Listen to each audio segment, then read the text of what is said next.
Assalamualaikum warahmatullahi wabarakatuh. Perkenalkan kami dari kelompok 10.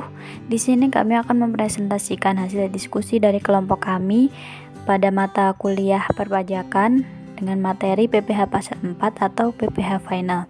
Baik, sebelum lanjut ke materi, izinkan saya untuk memperkenalkan anggota dari kelompok 10 yang terdiri dari saya sendiri, yaitu Dewi Dersanala dengan NPM 21401104195 sebagai moderator. Yang kedua ada Amanda Salwa Desvana NPM 21201104060 sebagai presentator pertama. Yang ketiga ada Rio Rahman Saputra dengan NPM 21201104056 sebagai presentator kedua. Yang ketiga ada Risma Indah Islami 21201104041 sebagai presentator ketiga. Baik, langsung saja menuju ke materi. Pengertian pajak penghasilan final. Pajak penghasilan final merupakan pajak yang dikenakan dengan tarif dan dasar pengenaan pajak tertentu atas penghasilan yang didapatkan atau diperoleh dalam 1 tahun berjalan. PPH Pasal 4 Ayat 2 atau disebut juga pajak penghasilan final adalah pajak yang dikenakan pada wajib pajak badan maupun wajib pajak pribadi atas beberapa jenis penghasilan yang mereka dapatkan dan pemotongan pajaknya bersifat final. Karakteristik pajak penghasilan final. 1. Pajak penghasilan memiliki tarif khusus atas setiap jenis penghasilan dan biasanya dikenakan withholding tax atau dipungut oleh pihak ketiga dan tidak termasuk penghasilan yang diperhitungkan dalam menghitung pajak dengan tarif progresif. Yang kedua, tidak perlu digabungkan dengan penghasilan non-final lain dalam penghitungan SPT PPH tahunan. 3. PPH final dikenakan langsung saat wajib pajak menerima penghasilan. Yang keempat, biaya 3M atau mendapatkan, menagih, dan memelihara tidak dapat diperhitungkan sebagai pengurang penghasilan. Kelima, pajak penghasilan yang dibayar sendiri atau dipotong tidak dapat dikreditkan. Subjek pajak penghasilan final. 1. Badan pemerintah. 2. Subjek pajak dalam negeri lainnya. 3. Penyelenggara kegiatan. 4. Bentuk usaha tetap. 5. Perwakilan perusahaan luar negeri di Indonesia. Lalu yang keenam, orang pribadi sebagai wajib pajak tertentu. Selanjutnya, objek pajak yang dikenakan pajak penghasilan final. Yang pertama, bunga deposito, tabungan lainnya, bunga obligasi dan surat utang negara, bunga simpanan koperasi pada orang pribadi. Lalu yang kedua, penghasilan berupa hadiah. 3. Transaksi saham, transaksi derivatif yang diperdagangkan di bursa. Keempat, penghasilan dari pengalihan tanah dan bangunan. Kelima, jasa konstruksi, usaha real estate, persewaan tanah dan bangunan. Lalu yang keenam, penghasilan tertentu lainnya. Jenis-jenis pajak penghasilan final. 1. Bunga deposito. Penghasilan pertama yang akan dikenakan pajak tersebut adalah penghasilan yang didapatkan dari bunga deposito, di mana bunga deposito ini akan ditentukan terlebih dahulu oleh pihak bank, kemudian dibebankan kepada pihak nasabah yang bersangkutan. Bunga deposito ini akan diberikan jika seseorang sudah melakukan penyimpanan deposito di bank. Hal tersebut menjadi keuntungan nasabah di bank. Objek pajak penghasilan final seperti penghasilan dari bunga deposito, jenis-jenis tabungan, bunga dari tabungan yang dibayarkan oleh koperasi kepada anggotanya. Baik, saya akan melanjutkan presentasinya. Kedua, bunga obligasi.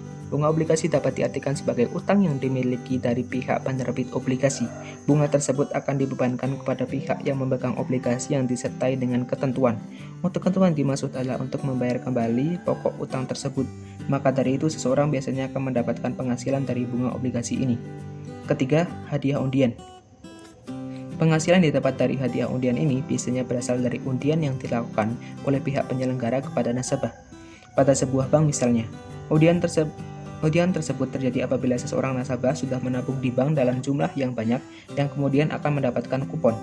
Adapun hadiah yang bisa didapatkan dapat berupa kendaraan, alat elektronik, maupun hadiah untuk berangkat umroh. Keempat, transaksi penjualan saham.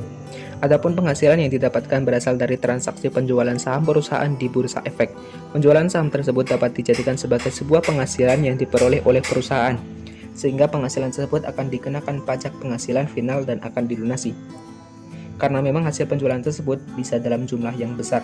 Pajak yang dikenakan merupakan pajak penghasilan yang bersifat final ataupun PPh final. Sedangkan berdasarkan PPh pasal 4 ayat 2, tarif yang dikenakan atas penghasilan yang diperoleh wajib pajak dari transaksi penjualan saham di Bursa Efek adalah sebesar 0,1% dari jumlah bruto nilai transaksi penjualan. Objek PPh pasal 4 ayat 2 adalah penghasilan dari transaksi saham dan surat berharga lainnya, transaksi derivatif perdagangan bursa, dan juga transaksi penjualan saham atau pengalihan ibu kota mitra perusahaan yang diterima oleh perusahaan modal usaha. Yang kelima, yaitu usaha jasa konstruksi. Usaha jasa konstruksi dapat diartikan sebagai usaha yang dilakukan untuk konsultasi mengenai konstruksi, di mana masyarakat menjadikan usaha tersebut sebagai wadah dalam mewujudkan bangunan. Adapun fungsi dari bangunan ini dapat dijadikan sebagai prasarana dalam aktivitas sosial ekonomi di dalam masyarakat yang bertujuan untuk mewujudkan pembangunan nasional yang dilakukan oleh negara. PP nomor 51 tahun 2008 dapat ditetapkan sebagai pemenuhan persyarat pengusaha jasa konstruksi yang telah mendapatkan izin usaha atau sertifikasi jasa konstruksi ataupun sertifikat badan usaha SPU dari lembaga berwenang yang misalkan LPJK berdasarkan sertifikat jasa konstruksi yang telah diperoleh dan masih berlaku. Keenam, pengalihan aset ataupun sewa tanah ataupun bangunan. Pengalihan dari sewa tanah dari bangunan tersebut nantinya akan dikenakan pajak penghasilan final yang dihitung tiap tahun. Penghasilan dari transaksi atas pengalihan aset dalam bentuk tanah dan atau bangunan meliputi penjualan tukar-menukar, perjanjian pemindahan hak, pelepasan hak, penyerahan hak, lelang, hibah, waris, atau cara lain yang disepakati. Kemudian objek pajak PPh pasal 4 ayat 2 dari sewa tanah dan atau bangunan berupa tanah, rumah kondominium, gedung perkantoran, pertokoan, gedung pertemuan termasuk bagiannya, rumah kantor, toko, rumah toko, gudang, bangunan industri. Selain itu, objek PPh final 4 ayat 2 juga untuk usaha jasa konstruksi ataupun kontraktor, usaha real estate, dan juga penghasilan dari perencanaan atau pengawasan konstruksi ataupun konsultan. Pada dasarnya terdapat dua aspek perpajakan atas sewa tanah dan bangunan, yakni PPh pasal 4 ayat 2 dan juga PPN. Atas pembayaran biaya sewa tanah dan bangunan oleh suatu perusahaan, maka perusahaan wajib memotong dan juga menyetorkan PPh pasal 4 ayat 2 yang sebesar 10% dikali seluruh biaya sewa. Pihak penyewa pun wajib memberikan bukti pemotongan PPh pasal 4 ayat 2 ke pemilik tanah dan bangunan tersebut, sedangkan pemilik tanah dan bangunan wajib menerbitkan faktur pajak atas pungutan PPN sebesar 10% dikali seluruh biaya sewa atas transaksi sewa tersebut. Apabila pemilik tanah merupakan PKP, maka biaya sewa yang dibayarkan untuk satu periode atau tahun tidak termasuk pajak PPN. Namun apabila pemilik tanah bukan PKP, maka biaya sewa adalah uang sewa ditambah PPN yang telah dibayarkan. Ketujuh, neto fiskal. Ada pula yang dinamakan sebagai penghasilan dari neto fiskal. Penghasilan dari neto fiskal ini dijadikan sebagai wajib pajak pada saat sudah diterima. Penerimaan wajib pajak ini masih berlaku dalam negeri saja baik dari usaha yang dijalankan maupun bukan. Maka dari itu tarif akan dikenakan tarif oleh PPh final. Yang kedelapan yaitu pendapatan lainnya.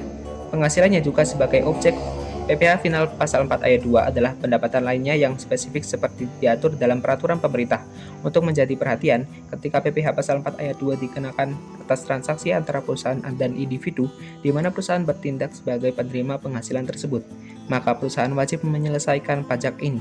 Adapun dalam kasus transaksi yang terjadi antara dua perusahaan, maka pembayaran harus mengumpulkan dan menyelesaikan pajak. Bukan PPh final memiliki tarif khusus atas setiap jenis penghasilan dan biasanya dikenakan withholding tax atau dipungut oleh pihak ketiga dan tidak termasuk penghasilan yang diperhitungkan dalam perhitungan pajak dengan tarif progresif. Baik, selanjutnya akan dilanjutkan oleh Risma Indah Islami. Silakan kepada Mbak Risma. Tarif PPh final. 1. Bunga deposito atau tabungan diskonto sertifikat Bank Indonesia atau SBI dan jasa giro yang dikenakan tarif 20%. Yang kedua, bunga simpanan yang dibayar oleh koperasi kepada anggotanya yang dikenakan tarif 10%. Yang ketiga, bunga dari obligasi dengan kupon bagi wajib pajak dalam negeri dan badan usaha tetap atau BUT dikenakan tarif sebesar 15%. Yang keempat, bunga dari obligasi dengan kupon bagi wajib pajak luar negeri non-BUT seusai perjanjian penghindaran pajak berganda atau P3B dikenakan tarif 20%. Yang kelima, diskonto dari obligasi dengan kupon bagi wajib pajak luar negeri non-BUT seusai BUT dikenakan tarif 15% dari selisih lebih harga jual atau nominal di atas harga perolehan obligasi atau tidak termasuk harga berjalan. Yang keenam, diskonto dari obligasi dengan kupon bagi wajib pajak luar negeri non-BUT seusai P3B dikenakan tarif 20% dari selisih lebih harga jual atau nilai nominal di atas harga perolehan obligasi atau tidak termasuk harga berjalan. Yang ketujuh, diskonto dari obligasi tanpa bunga bagi wajib pajak dalam negeri dan BUT dikenakan tarif 15% dari selisih lebih harga jual atau nilai nominal di atas harga perolehan obligasi. Yang kedelapan, diskonto dari obligasi tanpa bunga bagi wajib pajak luar negeri non-BUT seusai P3B dikenakan tarif 20% dari selisih lebih harga jual atau nilai nominal di atas harga perolehan obligasi. Yang kesembilan, bunga dan atau diskonto dari obligasi yang diterima dan atau diperoleh wajib pajak reksadana yang terdaftar pada Badan Pengawas Pasar Modal dan Lembaga Keuangan untuk tahun 2009 sampai 2010 dikenakan tarif sebesar 0%. Yang ke-10, bunga dan atau diskonto dari obligasi yang diterima dan atau diperoleh wajib pajak dikenakan tarif 5%. Yang ke-11, bunga dan atau diskonto dari obligasi yang diterima dan atau diperoleh wajib pajak reksadana yang terdaftar pada Badan Pengawas Pasar Modal dan Lembaga Keuangan untuk tahun 2014 dan seterusnya dikenakan tarif 15%. Yang ke-12, dividen yang diterima atau diperoleh wajib pajak orang pribadi dalam negeri dikenakan tarif 10%. Yang ke-13, hadiah undian dikenakan tarif 25%. 14, transaksi derivatif berupa kontrak berjangka yang diperdagangkan di bursa dikenakan tarif 2,5% dari margin awal. 15, transaksi penjualan saham pendiri dikenakan tarif 0,5%. 16, transaksi penjualan bukan saham pendiri dikenakan tarif 0,1%.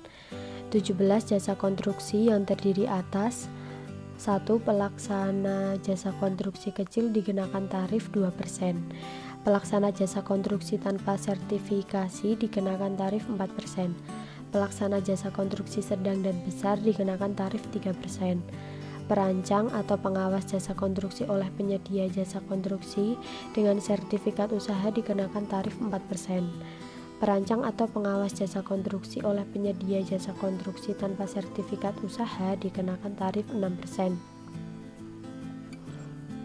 Kemudian persewaan atas tanah dan bangunan dikenakan tarif 10%. Kemudian wajib pajak yang melakukan pengalihan hak atas tanah atau bangunan dikenakan tarif 5%, kecuali pengalihan oleh wajib pajak orang pribadi yang berpenghasilan di bawah PTKP dengan nilai pengalihan kurang dari 60 juta, penjualan, tukar-menukar, pelepasan hak, hibah, warisan, atau cara lain kepada pemerintah untuk pelaksanaan pembangunan dan kepentingan umum yang memerlukan persyaratan khusus. Kemudian pengalihan rumah sederhana dan rumah susun sederhana oleh wajib pajak yang usaha pokoknya melakukan pengalihan hak atas tanah atau bangunan dikenakan tarif sebesar 1%. Kemudian transaksi penjualan saham atau pengalihan penyertaan modal pada perusahaan pasangannya yang diterima oleh perusahaan modal Ventura dikenakan tarif 0,1%. Kemudian usaha dengan total peredaran bruto atau omset sampai dengan 4,8 miliar dalam setahun dikenakan tarif 0,5% yang dipotong dari total omset penjualan per bulan dan dibayarkan pada tanggal 10 setiap bulannya. Baik, sekian presentasi dari kelompok kami. Wassalamualaikum warahmatullahi wabarakatuh.